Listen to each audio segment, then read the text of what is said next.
Bonjour à tous. Michael Sinatra, le directeur du Centre de recherche interuniversitaire sur les humanités numériques de l'Université de Montréal. Je suis très content de vous accueillir aujourd'hui dans le cadre de nos conférences midi avec l'École de bibliothéconomie et des sciences de l'information de l'Université de Montréal pour accueillir notre collègue Benoît Éperon. Tout d'abord, je vais inviter mon doyen, Frédéric Bouchard, à nous dire quelques mots. Un petit contexte de rappel comme toujours. Vous êtes bienvenus d'éteindre vos caméras si vous le souhaitez. Nous enregistrons la conférence et nous arrêterons l'enregistrement pour la partie des questions après coup. Donc, ne soyez pas surpris par la petite mention plus tard. Donc, sans plus tarder, merci Frédéric, je te donne la parole.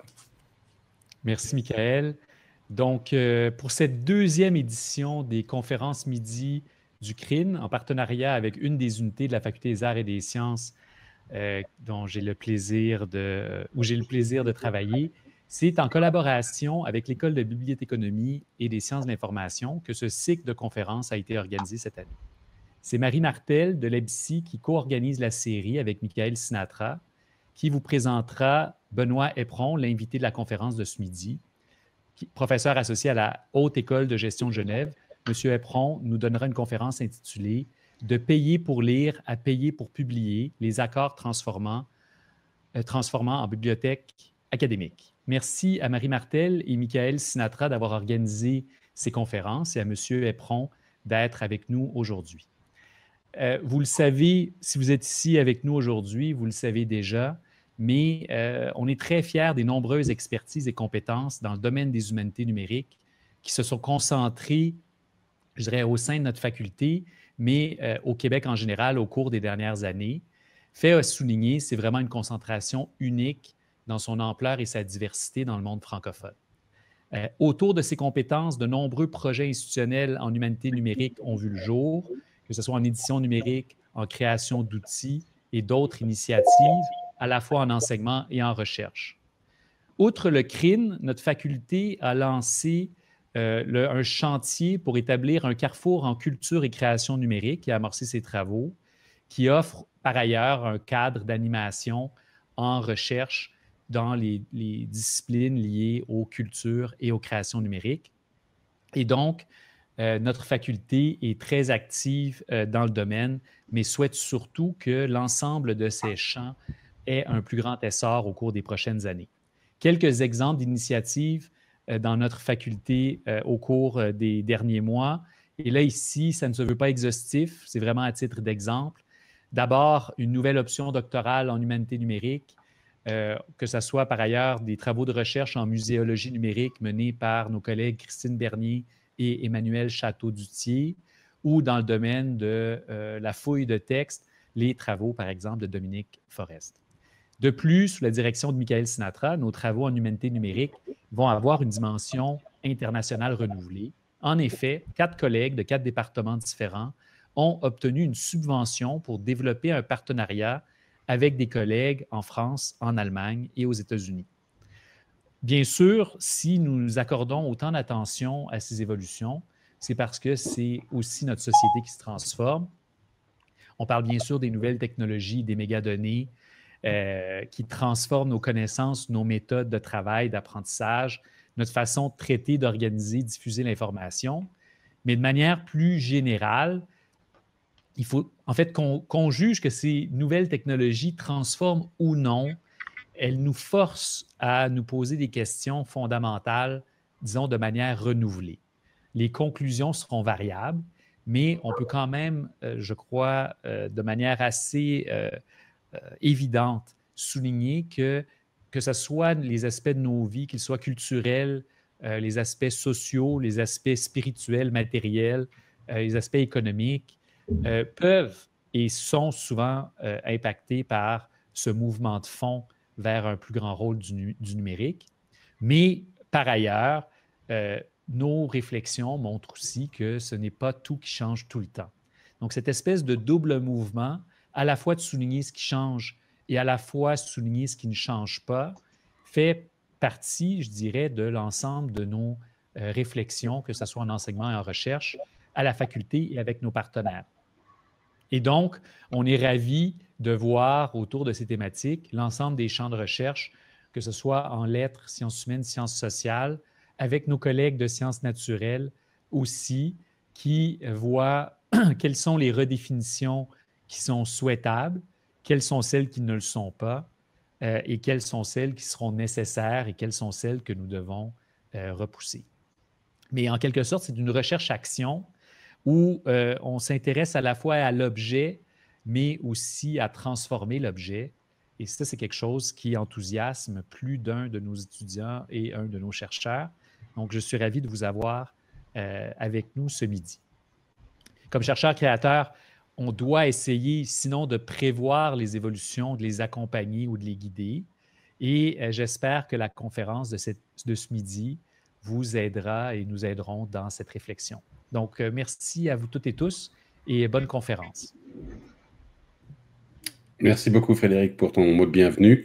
Marie, je te passe la parole. Oui, bonjour à toutes et à tous. Merci Frédéric, merci Malcolm. Je suis Marie Desmartel, professeure adjointe à l'EPSI et ça me fait très plaisir de présenter notre invité. Alors, Benoît Éperon est professeur associé à la Haute École de gestion de Genève au sein de la filière Information documentaire. Il est titulaire d'un doctorat en sciences de l'information et de la communication de l'Université Lyon 1 et ses travaux portent notamment sur les transformations numériques de l'information et leurs conséquences pour les bibliothèques. Alors, il s'intéresse plus précisément à l'évolution des modèles d'affaires pour les ressources numériques. Il est actuellement en charge des licences de ressources numériques pour la HESSO, qui regroupe les hautes écoles de Suisse occidentale. Alors, merci Benoît, encore une fois, pour avoir accepté cette invitation et je te cède maintenant la parole. Merci beaucoup. Alors, merci beaucoup Marie et puis merci beaucoup Michael pour cette invitation. Merci pour cet accueil, cette organisation. Jitsi fonctionne on ne peut mieux que les outils qu'on utilise d'habitude. Donc, je vais vous présenter une intervention qui s'intitule donc « De payer pour lire à payer pour publier ». Donc, c'est une réflexion et des travaux de recherche qui s'inscrivent à la fois dans un cadre théorique, comme l'a dit Marie, les transformations des modèles économiques pour l'information scientifique, c'est un sujet que je travaille depuis quelques années maintenant et qui a pris une dimension un peu plus appliquée depuis quelques mois quand j'ai pris la responsabilité des acquisitions de ressources électroniques pour la HESSO. Donc, je vais présenter un certain nombre d'éléments qui sont issus de cette expérience et qu'il faut appréhender dans un contexte suisse, sur lequel je redirai quelques mots tout à l'heure. J'ai essayé de faire des éléments de comparaison avec la situation au Canada. Mais voilà, on verra que c'est un point de vue basé sur la situation actuelle en Suisse, notamment. Alors, je vais essayer de partager mon écran comme je l'ai fait tout à l'heure. Voilà. Donc, j'espère que ça fonctionne comme prévu. Bon. Très bien. Donc, de payer pour lire à payer pour publier, je vais d'abord commencer par retracer très rapidement le contexte dans lequel cette réflexion s'inscrit.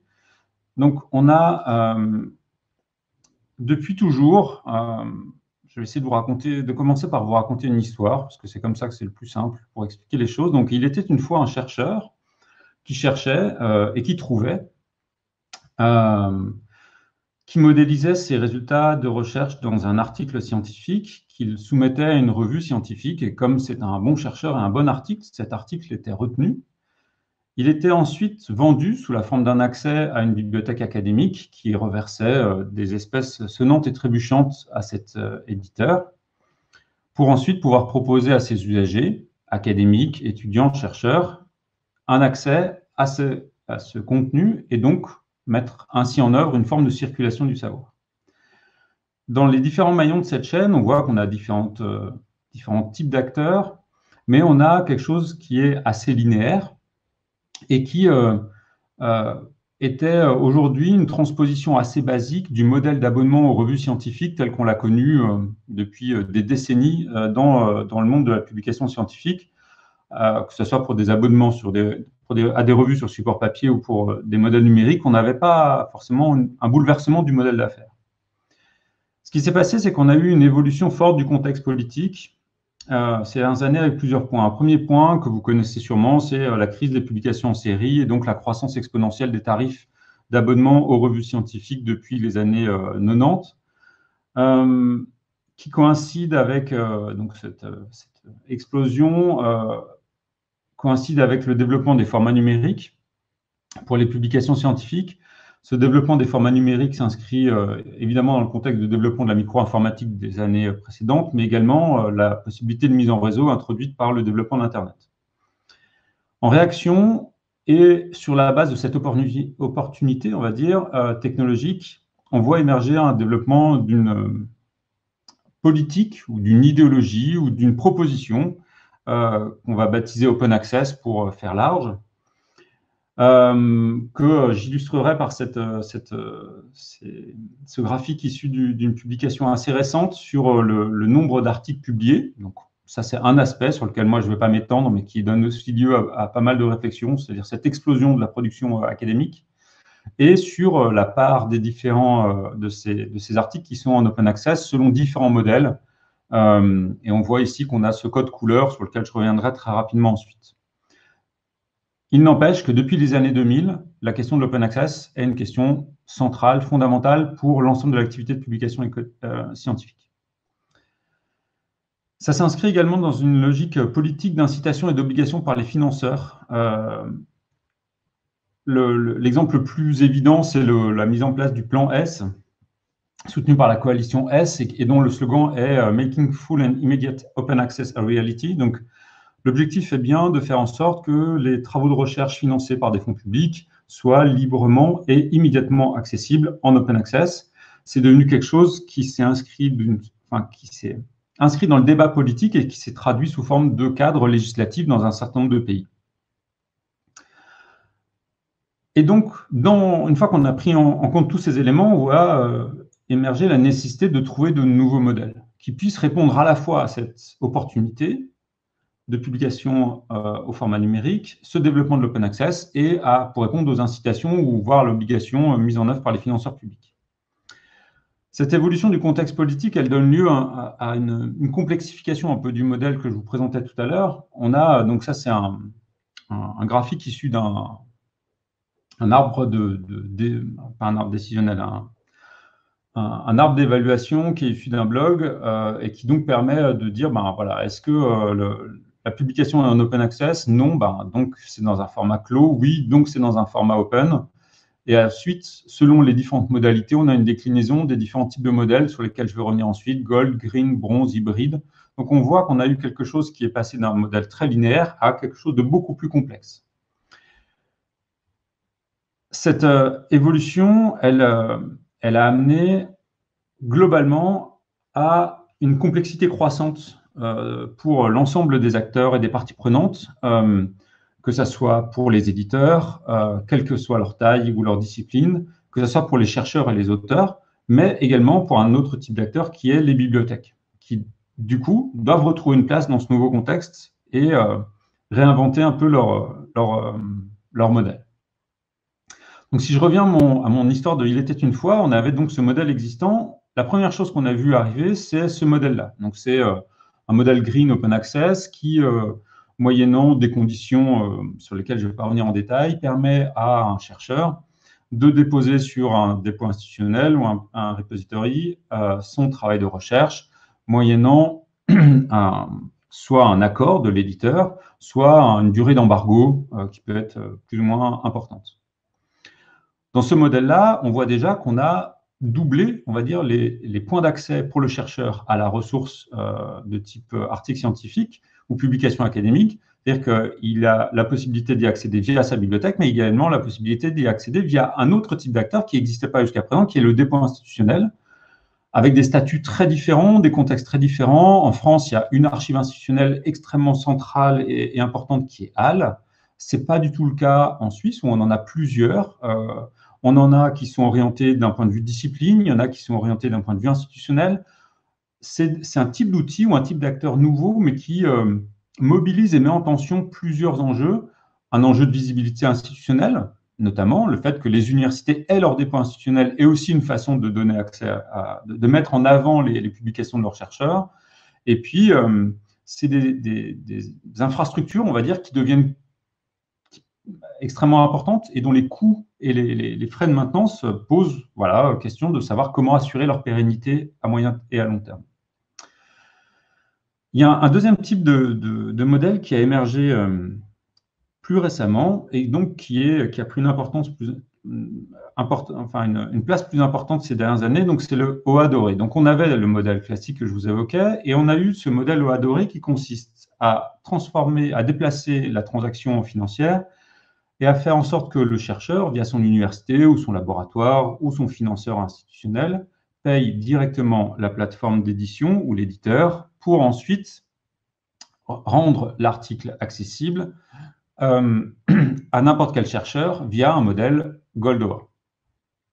Souvent sur la plateforme de l'éditeur, mais c'est un contenu ou une ressource qui peut également être mise à disposition sur un dépôt institutionnel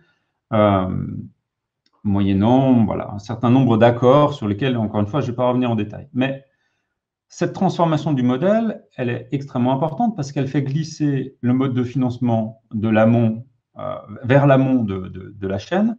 Et on voit qu'on a, du point de vue du chercheur, de nos 4 petits bonhommes complètement à droite, 3 points d'accès aujourd'hui pour le même article. Il peut y accéder via le site web de sa bibliothèque, le portail documentaire de sa bibliothèque, via la plateforme de l'éditeur qui donne l'accès en Gold-OA et ou via le dépôt institutionnel. Donc, on a encore eu une démultiplication du chercheur, des points d'accès pour le chercheur, j'y reviendrai ensuite. On a donc une situation dans laquelle le modèle qui est proposé en Gold-OA, c'est de payer pour publier. Alors, pour soutenir ce modèle-là, qui a l'énorme avantage de répondre à l'objectif du plan S, de donner un accès immédiatement et en libre accès aux résultats de la recherche financée par des fonds publics, la solution, c'est de mettre en place des accords transformants. Donc, en Suisse, ça s'inscrit dans une stratégie nationale Open Access qui vise à ce que d'ici 2024, 100% des publications scientifiques produites par des chercheurs en Suisse et financées par des fonds publics soient librement accessibles en Open Access. C'est un objectif extrêmement ambitieux qui, du coup, sous-tend un certain nombre d'évolutions de modèles et des évolutions financières notamment. Il faut faire une petite différence entre, je fais juste un petit point de détail, entre les accords transformants et des revues qui sont 100% Open Access. C'est 2 approches un petit peu différentes. Dans le cadre d'accords transformants, le principe, c'est de fournir aux chercheurs une possibilité d'opter pour une solution Open Access qui va être, pour son article, qui va être financé soit dans le cadre d'un accord global, et à la limite, le chercheur n'a qu'à cliquer en disant « je veux que ça soit en Open Access » et ça sera en Open Access si l'institution financeur accepte de payer, à certaines revues qui sont 100% en Open Access et pour lesquelles le paiement des APC, donc Article Processing Charge ou frais de publication des articles, sont systématiques, et donc pour lesquels on a une revue qui est 100% en Open Access, mais qui suppose un paiement systématique de frais de publication. Combien ça coûte et pourquoi? Alors, si on essaie de regarder un peu les sources d'informations dont on dispose là-dessus, on a un site web qui s'appelle OpenAPC, donc je vous ai mis le lien ici. J'ai fait quelques captures pour ne pas me lancer dans une navigation en direct, en visio sur un site web. Voilà, je ne me sentais pas de tenter de ma chance là-dessus. Qui recense les frais d'APC. On trouve dans la littérature un chiffre, un montant moyen de paiement pour ces APC compris entre, pardon pour la coquille, entre 1 000 et 2 000 euros. Évidemment, avec des dérives, vous avez sûrement entendu parler des 9 500 $ demandés pour une publication dans Nature. Voilà, c'est évidemment des cas un peu exceptionnels, mais globalement, on est dans cet ordre de grandeur-là. Une autre source d'information que je vous signale ici, c'est l'initiative ESAC qui publie toute une analyse des accords transformants au travers d'un Market Watch basé sur, enfin, pour l'ensemble des pays qui ont mis en place des accords transformants. Et puis, pour vous donner un ordre de grandeur, au niveau de la Suisse, les licences consortiales qui ont été signées avec ces éditeurs, donc Elsevier, Springer Nature et Wiley, s'élève à environ 22,4 millions de francs chaque année. Donc, c'est des accords read and publish sur lesquels je vais revenir, mais voilà les ordres de grandeur qu'il faut avoir à l'esprit quand on parle d'accords transformants. Alors, qu'est-ce que ça donne au niveau mondial? Donc, ça, c'est le montant payé par les institutions, toutes les institutions qui participent à ce modèle-là dans le monde, d'après le site OpenAPC, pour l'année 2019. Donc, il y a des données pour 2020 et 2021, mais elles me sont moins complètes. Donc, voilà, j'ai pris l'année 2019 sur laquelle on a un peu plus de recul. Et donc, on voit qu'on a des montants payés par les différentes institutions. Donc, on a le Fonds national suisse qui est représenté ici, avec uniquement un paiement d'APC et non pas les accords consortiaux dont je parlais tout à l'heure. Et puis, voilà, vous voyez l'université d'Oxford, l'université d'Uppsala, de Stockholm, etc. Donc, à chaque fois, c'est les montants payés par les universités au cours de l'année 2019. On est dans l'ordre de grandeur que j'évoquais tout à l'heure. Donc là, on est sur les plus chers parce que c'est le début de la liste. Et puis, on a certains APC qui sont plus faibles. Si on regarde un peu plus près la situation au Canada, à partir donc du Market Watch de ESAC Initiative, on a cette situation-là. Alors, j'ai pris deux graphiques. Le premier, c'est que ça, c'est les éditeurs, les 20 plus gros éditeurs dans lesquels des chercheurs identifiés comme étant des chercheurs issus d'institutions canadiennes ont publié entre les années 2014 et 2018. Voilà, il y a une mise à jour en 2021, mais si on regarde la date de dernière mise à jour des données sur leur GitHub, on est plutôt sur ces années. Donc, ce n'est pas une surprise. Le plus gros, c'est Elsevier, le deuxième, c'est Springer Nature, et le troisième, c'est Wiley, ainsi de suite, ainsi de suite. C'est à peu près la même situation pour la Suisse, d'accord? J'ai le même graphique. Si on clique sur Elsevier pour avoir un peu plus de détails, on voit qu'on a la quasi-totalité des publications de chercheurs canadiens ou d'institutions canadiennes dans Elsevier qui sont sous des modèles clos ou hybrides, et un tout petit morceau jaune qui est du fully OA. Donc, c'est des publications pour lesquelles il y a un montant d'APC qui a été payé pour libérer ces articles. On voit qu'il n'y en a pas beaucoup.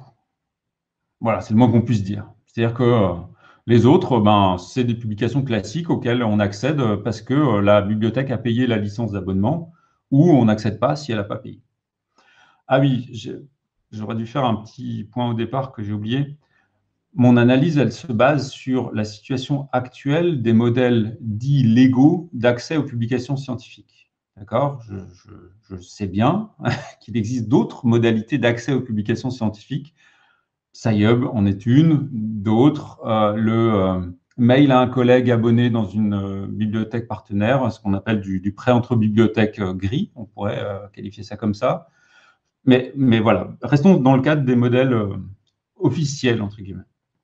Si je compare avec la situation suisse, donc vous voyez la part des différents éditeurs est quasiment la même. La différence, c'est que dans le cadre des accords transformants qui ont été signés en Suisse, on a cette situation-là. Donc, on a pour les publications Elsevier une part des articles qui s'inscrivent dans des accords transformants qui est beaucoup plus importante, avec l'objectif, c'est que les chercheurs suisses, pour atteindre cet objectif de 100% des publications en open access en 2024, puissent opter pour une publication en open access à chaque fois qu'ils publient un article chez Elsevier.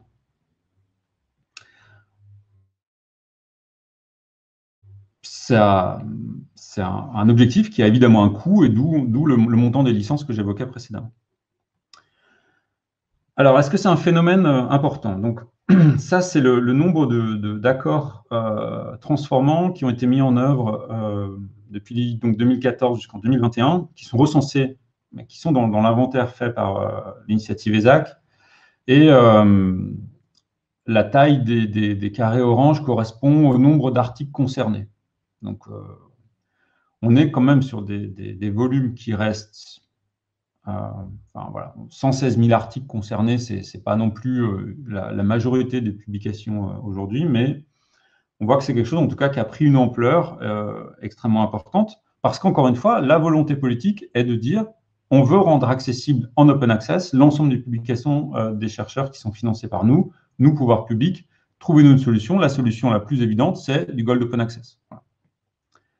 Je ne dis pas que c'est la meilleure, d'accord? Je dis c'est la solution qui est rapide. Voilà. Donc, payer pour publier, combien ça coûte et pourquoi? Donc, par rapport à cette situation-là, la question qui se pose, c'est qui paye donc?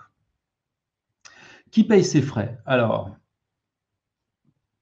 pour l'ensemble des acteurs, c'est une question fondamentale parce que si c'est le laboratoire qui paye, ça veut dire qu'il faut qu'il ait un budget dédié au paiement de ses APC. La question, c'est comment est-ce qu'il va arbitrer ça?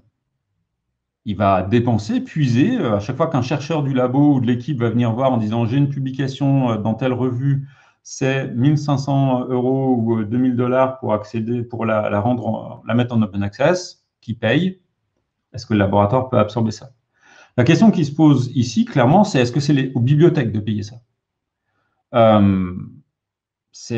Voilà, est-ce que la bibliothèque, dans le cadre de son accord, doit prendre en charge ce coût-là comme soutien à la publication des chercheurs?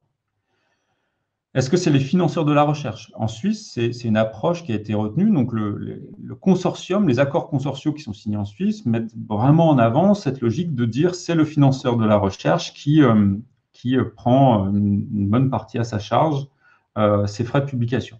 Sur quel budget? Alors, ça paraît trivial, on a l'impression d'être des comptables, mais en fait, c'est quand même un enjeu fort. Est-ce que c'est le budget de la recherche ou le budget de la bibliothèque? Voilà, et souvent, dans beaucoup d'universités, c'est deux budgets distincts. Et enfin, qui arbitre? C'est-à-dire que la situation, le cas d'école, c'est dans le cadre d'un accord transformant signé avec un éditeur, nous avons, dans mon établissement, le droit de publier 400 articles en open access sur une année.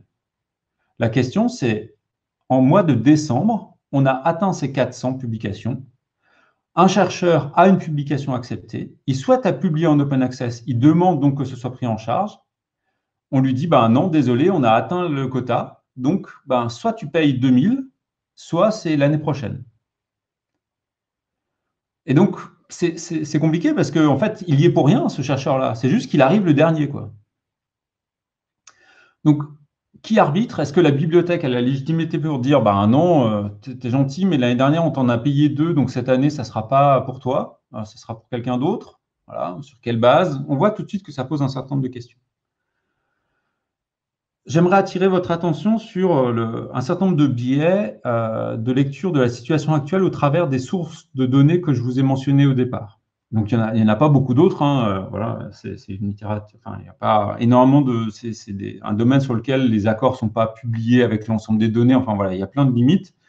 Et donc, les données dont on dispose introduisent un certain nombre de biais. Le premier, c'est que c'est une approche qui est largement orientée sciences techniques et médecine aujourd'hui. Voilà, on a l'impression que ça concerne tout le monde, mais en fait, c'est très orienté sciences techniques et médecine d'un point de vue disciplinaire parce que la base des données que je vous présente est largement inspirée du WOS. OpenAPC, il y a une bonne partie qui est du WOS. ESAC Initiative, il y a une bonne partie des publications traitées qui sont dans le WOS. Et donc, comme vous le savez, le WOS n'indexe pas l'ensemble des publications. Et les publications francophones en sciences humaines et sociales ne sont pas les plus présentes dans le WOS. C'est une approche qui est largement orientée revue. On commence à parler de book processing charge, mais c'est quand même un modèle qui reste pour l'instant assez limité, extrêmement limité. C'est une approche qui est encore largement orientée anglophone. Le monde francophone est moins représenté dans ce domaine-là, et donc il faut remettre les choses à leur place. Et donc ça pose une question qui est, est-ce qu'en fait on s'oriente vers un modèle taille unique pour l'ensemble de la publication académique? Dit autrement, l'interrogation principale que je vois autour de moi aujourd'hui, c'est celle d'éditeurs d'ouvrages en sciences humaines et sociales, en histoire, en sociologie, qui disent, voilà, un chercheur qui publie chez moi, aujourd'hui, il a une obligation de la part de son autorité de tutelle que ça soit publié en open access. Je ne sais pas comment faire ça. Je ne sais pas aujourd'hui, ce n'est pas mon business model. Et donc, transformer mon business model vers un modèle open access, c'est compliqué parce que c'est quelque chose auquel on n'était pas habitué. Alors, ça existe en Suisse. Si vous publiez un ouvrage chez un éditeur académique, vous pouvez demander un financement de book processing charge, qui est, voilà, le montant a varié récemment, mais ça a été discuté avec un certain nombre d'éditeurs en disant combien est-ce qu'il vous faut pour rendre cet ouvrage directement accessible. Donc, ils se sont mis d'accord sur un montant, ça a été des longues discussions, mais la logique reste la même. Et donc, la question qui se pose, c'est est-ce que ça a du sens de publier un ouvrage de cette façon-là? Alors, Ça pose plusieurs questions, notamment, je vais faire un focus sur les SHS parce que c'est vraiment les disciplines qui ont plus de mal. Donc, je m'appuie sur une étude qui a été, une enquête qui a été menée par Kern et Ipsos l'année dernière sur comment les chercheurs en SHS français voyaient cette situation-là. Donc, le premier obstacle à ce mode de financement, c'est qu'une bonne partie des chercheurs en SHS qui ont répondu à l'enquête disent « Moi, en fait, mes recherches, elles ne sont pas financées par une agence spécifique de financement. Donc, je n'ai pas obtenu un fonds dans lequel je peux intégrer les coûts de publication et donc les APC qui me permettent de publier en open access. En fait, c'est une recherche publique parce que je suis payé par les pouvoirs publics, mais du coup, je ne sais pas sur quelle ligne prendre ça. » La deuxième chose, c'est que ces chercheurs-là, j'ai trouvé assez intéressant, ils disent, ben voilà, moi, quand je publie un article, en fait, ce n'est pas un projet, un article. C'est un article qui est le résultat de plusieurs projets, de plusieurs travaux de recherche qui se sont enrichis mutuellement tout au long de plusieurs années. Et donc, c'est difficile de dire, ben, c'est à tel projet de payer parce que ben, voilà, ça ne correspond pas à la réalité de mes pratiques de publication. Une fois qu'on a vu ça, pour ces chercheurs, on a encore une autre question. C'est une fois qu'ils ont payé pour publier, super. La question, c'est et ensuite, qu'est-ce qui se passe? Est-ce qu'ils le déposent sur un dépôt institutionnel? En même temps, jusqu'à présent, la motivation et le discours, c'était il faut déposer sur une archive institutionnelle parce que, comme ça, vous rendez accessibles vos travaux.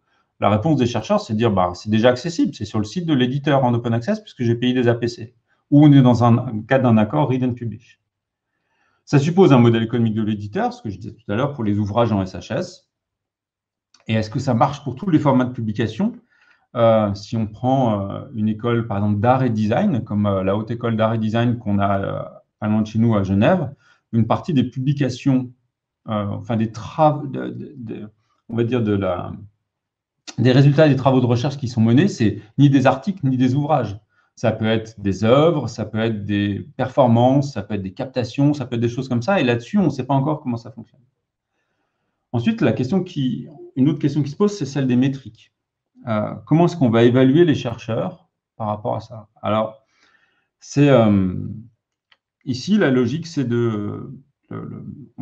un incitatif qui a été mis en place l'année dernière, c'est de dire que le domaine, donc en fait, voilà, la discipline dans laquelle je suis va toucher plus ou moins d'argent des pouvoirs publics selon le ratio entre le nombre de publications et le nombre de publications en open access sur une année. Donc, c'est un incitatif extrêmement fort, mais du coup, si j'ai un article génial que je voudrais publier, mais dans un modèle chez un éditeur qui n'a pas de modèle open access, en fait, ça ne va pas fonctionner. Je veux publier une somme que j'imagine de référence sur tel sujet auprès d'un éditeur de monographie en histoire. Voilà, est-ce que ça va fonctionner? Et enfin, le dernier point, quelle est la place de la bibliothèque dans le parcours documentaire des chercheurs dans un environnement complètement open access? Là-dessus, on a deux études qui sont parues récemment et qui nous donnent un peu plus d'éléments. Ça, c'est l'étude Couperin qui est parue il y a quelques semaines sur les pratiques de recherche documentaire des chercheurs français. Alors, il y a eu deux questions qui vont nous intéresser. La première qui a été posée, c'est est-ce que vous utilisez le portail documentaire de votre institution? Majoritairement, oui, même si pour les gens qui relèvent, qui travaillent dans un organisme de recherche, c'est pas, voilà, on est juste au-dessus de la barre, mais pas beaucoup. C'est une question sur laquelle, bon, moi, j'ai un peu des doutes. C'est-à-dire que si la bibliothèque, je pense que si la bibliothèque de votre université vient voir toutes les personnes qui sont ici en leur demandant est-ce que tu utilises notre portail documentaire, je pense qu'on va tous répondre oui. Parce qu'on est gentil, qu'on veut, voilà, et que si c'est la bibliothèque qui nous demande, on ne va pas venir les embêter en disant non, pas du tout. Il y a une deuxième question qui a été posée. C'était quel point d'entrée privilégiez-vous pour accéder au texte intégral d'un article? Et là, donc c'était une question à réponse multiple. Il n'y avait pas le portail documentaire de la bibliothèque, mais il y avait l'ensemble de ces outils-là. Et donc, on voit qu'on a deux choses qui sont intéressantes. La première, c'est que le point d'entrée principal pour accéder à un texte intégral d'un article, c'est Google Scholar. Et Google Scholar, il va renvoyer derrière vers énormément de sites d'éditeurs. Derrière, le lien qu'il va nous proposer, c'est vers un site d'éditeur. On On a donc en deuxième les plateformes d'éditeurs de revues et troisième les archives ouvertes et nos dépôts institutionnels. Ce qui est intéressant, c'est que l'ensemble de ces outils, on va dire, ne sont pas forcément des outils dans lesquels la bibliothèque est impliquée. Il y a des universités dans lesquelles la bibliothèque gère l'archive ouverte, il y en a d'autres dans lesquelles c'est quelque chose qui est un peu plus éloigné, on va dire, de la bibliothèque. Un point qui est intéressant pour la distinction disciplinaire, c'est le fait qu'en SHS, les plateformes d'agrégateurs de revues sont mis en avant d'une façon extrêmement forte. Dans le contexte francophone, on imagine évidemment que c'est Open Edition qui est dans cette catégorie, et Cairn, parce que si on croise cette étude-là avec un autre point de l'enquête du sondage qu'avait réalisé Cairn, auprès des chercheurs en SHS, il disait donc quelle est la source principale dans laquelle vous réalisez vos recherches documentaires. La première réponse était Google Scholar, on le savait déjà. La deuxième, c'est une plateforme de publication scientifique. Alors, Cairn dit que c'est Cairn derrière, mais on pourrait aussi imaginer que derrière une plateforme de publication scientifique, il y a Open Edition. Voilà. En troisième arrive le portail Internet de notre bibliothèque et en quatrième, seulement la bibliothèque physique. Donc, par rapport à l'ensemble de ces données, on voit qu'on a deux phénomènes qui sont intéressants. On a d'une part un glissement tendanciel vers un environnement complètement open access qui se met en œuvre. Alors, selon des accords transformants, selon des accords d'autres modalités, mais on a quand même ce glissement tendanciel qui apparaît inéluctable et on peut s'en réjouir parce que voilà, c'est une demande de la communauté scientifique depuis des années. C'est quelque chose vers lequel on va petit à petit. La question, c'est qu'est-ce que ça veut dire pour les bibliothèques académiques? Elles ne payent pas forcément les APC, elles ne gèrent pas forcément, elles ne sont pas forcément le point d'accès central des usages et des pratiques documentaires des chercheurs. Et du coup, comment ça va fonctionner pour elles? Alors, dans ce modèle-là, dans cette évolution-là, on peut également identifier un certain nombre de risques. Le premier risque, c'est la concentration des pratiques de publication. C'est quelque chose qui a déjà été observé par un certain nombre de publications. C'est, moi, je suis chercheur dans telle discipline, telle revue me propose un coût d'APC plus faible, ou mon pays ou mon université ou mon consortium a signé un accord avec tel éditeur, et donc, comme je dois publier en open access, je vais aller dans ces revues-là, et puis c'est tout.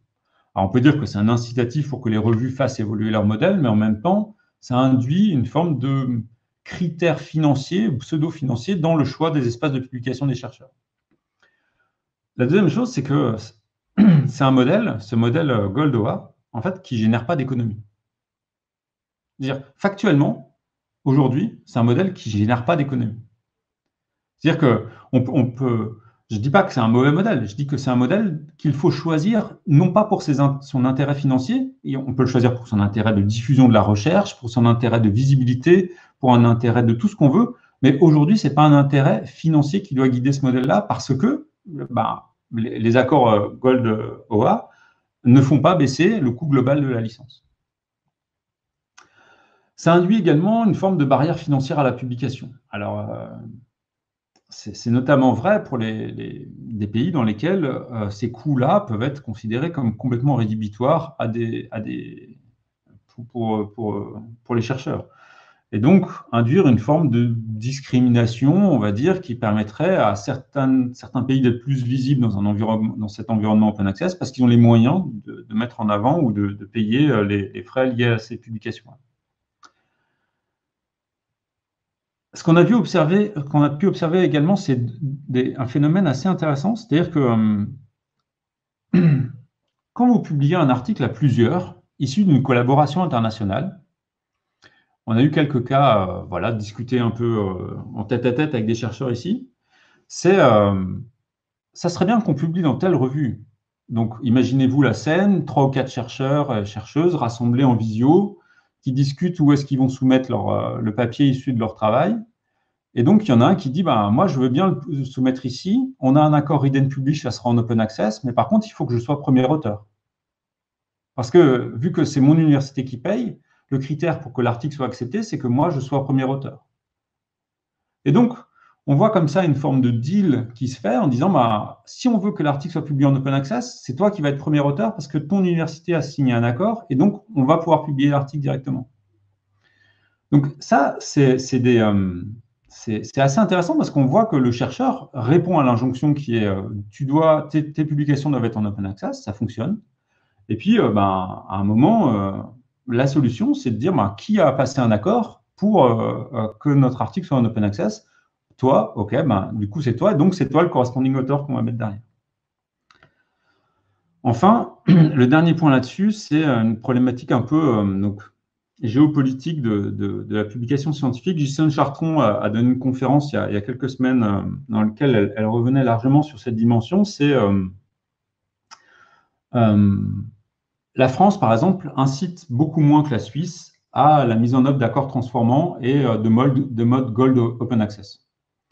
Et donc, la question, c'est si je suis un éditeur français, est-ce que je vais voir, est-ce que les chercheurs qui vont continuer à vouloir publier chez moi en sachant que pour leur proposer une modalité Open Access, je n'ai pas forcément énormément de choses à leur proposer. Je peux réduire ma durée d'embargo, mais ils vont me payer soit un APC, et à ce moment-là, il faut voir si ces chercheurs ont le budget pour ça. Mais je ne vais pas être dans un accord transformant que je vais pouvoir proposer à l'étranger. Donc, cette forme de géopolitique de la publication scientifique, elle joue également du point de vue des éditeurs et des écosystèmes dans lesquels les éditeurs sont présents. Donc, vous le voyez, c'est un sujet qui, à mon avis, est moins financier que presque stratégique, qui se pose. Et donc, j'ai essayé de faire une petite synthèse pour conclure. Je regarde Marie, mais pour savoir si je suis dans les temps ou si j'ai déjà complètement débordé ou voilà. Ça va? Bon. Donc, on a donc 3 acteurs, des bibliothèques, des éditeurs, des plateformes, des groupes d'éditeurs, on peut les appeler comme on veut, et des auteurs. Je pense qu'il faut distinguer un niveau local et un niveau macro. Pour les bibliothèques, à un niveau local, la problématique, c'est clairement aujourd'hui un suivi des coûts, surtout dans un modèle publish and read. Donc, je suis dans une logique où j'ai un quota ou un budget de publication. Prenons cette hypothèse-là, je suis une bibliothèque, on m'a confié ce budget-là, je vois arriver des demandes de chercheurs tout au long de l'année. Comment est-ce que je gère ça? Parce qu'à un moment, je ne vais plus avoir de budget et au fur et à mesure des coûts d'APC que je vais payer. Ça, c'est une problématique qu'on n'avait pas jusqu'à présent et qui vraiment interroge, on va dire, la place des bibliothèques et des bibliothécaires. La deuxième question, pour eux, c'est la place dans l'écosystème documentaire des étudiants et des chercheurs. Ça, de mon point de vue, c'est une question clé. En Suisse, on a eu une migration extrêmement importante de quasiment... Enfin, la majorité des bibliothèques académiques ont migré vers une plateforme qui s'appelle Swisscovery l'année dernière, qui est un portail de bibliothèques qui englobe l'ensemble des bibliothèques académiques suisses, enfin, la majorité des bibliothèques académiques suisses. Aujourd'hui, je pense qu'il faut s'interroger pour savoir quelles sont les pratiques documentaires des chercheurs, en se posant la question plutôt de savoir comment est-ce qu'on peut faire en sorte que la bibliothèque se retrouve sur ces chemins d'exploration documentaire des chercheurs, ou en tout cas que les contenus qui sont publiés et financés en mode Gold Open Access se retrouvent à un moment ou à un autre dans ces écosystèmes. Du point de vue des éditeurs, ça oblige, aujourd'hui, il y a, on va dire, si on regarde les 2 plateaux de la balance, on a... D'un côté, on a un plateau qui est, le business model est assez intéressant parce que le montant des licences ne baisse pas. On a simplement des licences qui avant étaient 100% read et qui deviennent 25% publish, 75% read, et ainsi de suite, qui vont évoluer progressivement jusqu'à avoir des accords 100% read, on imagine ça. Et il a juste fallu développer des systèmes qui permettent aux gens qui ont les droits de valider que telle publication a bien été faite par un chercheur de telle institution et que donc, elle est couverte par l'accord qui a été mis en place. Pour d'autres types d'éditeurs, je pense que ça pose un autre sujet, donc c'est l'autre plateau de la balance, c'est comment évaluer l'intérêt du lectorat. Alors pour un certain nombre d'éditeurs, on s'en fiche un peu, quoi. Enfin, je ne dis pas, c'est pas péjoratif, mais ce n'est pas la clé de l'activité. Mais on connaît tous des éditeurs, encore une fois, dans le domaine des sciences humaines et sociales, de monographie, pour prendre vraiment le cas le plus typique, qui quand même ont une politique éditoriale qui est basée aussi sur les retours qu'ils ont par rapport aux ouvrages qu'ils ont déjà publiés. À partir du moment où ces ouvrages sont en gold OA, quelles sont les métriques, quels sont les indicateurs que cet éditeur va pouvoir rassembler? Est-ce qu'il sait le faire? Est-ce qu'il peut le faire? Pour savoir ce qui est lu, ce qui a plu, ce qui a eu un intérêt ou ce qui est tombé voilà, qui a été publié, mis en open access et en fait voilà, qui n'a pas beaucoup d'écho. Pour les auteurs, donc j'en ai parlé, c'est le choix de la revue en fonction du coût et de l'appartenance des différents auteurs. Où est-ce qu'on publie? Et puis, c'est ce travail de mise à disposition en open access. C'est bonjour, vous avez publié un article récemment, ça serait bien de le déposer sur le dépôt institutionnel parce qu'on va baser les métriques de publication qui vous évaluent sur ce que vous avez mis dans le dépôt institutionnel. OK, mais moi, il est déjà accessible ailleurs, vous avez qu'à le récupérer et puis vous le mettez directement sur le dépôt open access. Alors, c'est des workflows qui commencent à se mettre en place de récupération automatique, mais encore une fois, ça marche très bien pour des revues. Dans le domaine des STM, c'est moins vrai pour des formes un peu alternatives de publication et notamment SHS. Un niveau plus macro, c'est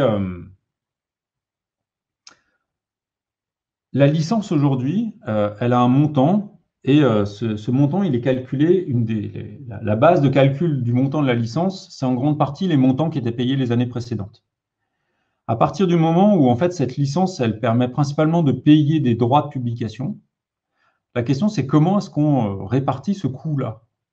Vous êtes un consortium des bibliothèques suisses, vous mettez en place une licence avec tel éditeur. En fait, si les gens qui publient chez cet éditeur sont majoritairement issus de telle université, pourquoi est-ce que l'ensemble des autres universités devraient payer alors qu'elles ne sont plus que lectrices et elles sont très confortables puisqu'en fait, les contenus sont maintenant en open access. Et enfin, c'est du côté des bibliothèques, c'est construire une politique documentaire dans un environnement open access. Ça, c'est vraiment un sujet pour lequel j'en ai déjà parlé dans une précédente conférence, mais qui reste quand même assez délicate. C'est si tout est en open access, comment est-ce que la bibliothèque choisit à quoi elle donne accès? Sachant qu'elle peut agréger toutes les ressources du monde, ce n'est pas les locaux qui vont la bloquer, il y a très peu de limites. Donc, qu'est-ce qui va faire l'identité d'une bibliothèque académique à partir du moment où l'ensemble des publications sont en open access? Ça, c'est, je pense, un enjeu fort pour les années à venir. Pour les éditeurs, au niveau macro, les questions d'attractivité dont je vous parlais tout à l'heure, et puis moi, ce qui me questionne beaucoup, c'est la visibilité des petits éditeurs, quoi. Je n'ai pas vraiment d'inquiétude pour Springer Nature ou pour Elsevier sur leur capacité à adapter leur modèle. Par contre, l'éditeur de monographie en sciences religieuses qui est à Genève, c'est plus compliqué. Et du coup, moi, en tant que chercheur, si j'étais chercheur en sciences religieuses, je suis devant mon ordinateur, je cherche de la documentation, je vois tout est en open access, sauf les monographies de cet éditeur-là. Est-ce que je vais faire l'effort dans ma nouvelle pratique documentaire d'essayer de trouver cette version, d'accéder, de demander à la bibliothèque de l'acheter? Je ne sais pas. Voilà. Et puis, j'en ai déjà parlé, les formes de publication compliquées à adapter, ça marche, encore une fois, avec des articles. Si vous avez des choses un peu plus compliquées, artistiques ou autres, on a discuté avec une école de théâtre ou d'art de la scène, voilà, déjà, c'est un peu plus compliqué. Et puis, les derniers points pour les auteurs, donc, on peut se réjouir d'une maximisation de la visibilité de la production scientifique nationale, dans le cadre suisse, grâce aux accords transformants, qui font que les publications suisses vont être majoritairement en open access. Mais la question qui se pose, c'est le maintien des activités d'édition scientifique d'un pays. Vous avez vu que EDP Science, donc éditeur français scientifique, Sciences Exactes, enfin, vous ne l'avez pas vu, mais a été racheté récemment par un acteur chinois. Ces phénomènes de concentration, voilà, on les observe régulièrement, de regroupement régulièrement. Et donc, la question, c'est de savoir s'il y a encore du sens à dire je suis un éditeur québécois, suisse, français en sciences humaines et sociales. Est-ce que ça veut dire encore quelque chose? Il me semble que jusqu'à il y a quelques années, ça représentait soit une école de pensée, soit un mode de pratique. Est-ce que ça a encore du sens aujourd'hui? J'en ai terminé et je répondrai avec plaisir à l'ensemble de vos questions. Merci beaucoup, Benoît, pour ta présentation aujourd'hui. On va donc arrêter l'enregistrement. Voilà.